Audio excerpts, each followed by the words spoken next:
చిన్నోడు సాంబార్ చేసానా టమాటా పప్పు చేసానా? మా ఎప్పుడు ఆ సాంబార్ టమాటా పప్పేనా?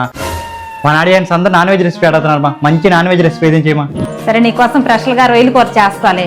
అయి 1 స్పూన్ ఆయిల్, కేజీ రొయ్యలు, కొద్దిగా సాల్ట్, పసుపు, 1 దబ్బ నిమ్మకాయ రసం. సాల్ట్, పసుపు, నిమ్మరసం రొయ్యలకు బాగా పట్టే వరకు కలుపుకోవాలి.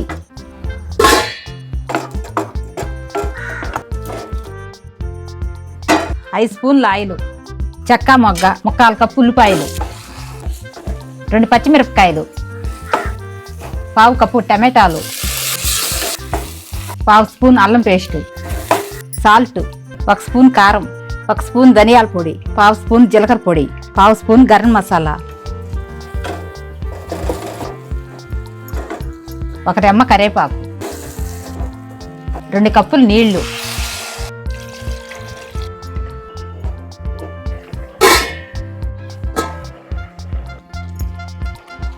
కొత్తిమీర, వేడి వేడి రొయ్యల కర్రీ. ముక్క చూస్తుంటేనే అదిరిపోతుంది.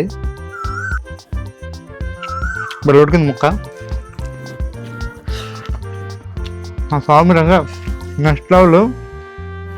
చాలా అంటే చాలా బాగుంది. మీరు ట్రై చేసి ఎలా ఉంది వీడియో కింద కామెంట్ చేయండి, లైక్ చేయండి, సబ్స్క్రైబ్ చేయండి.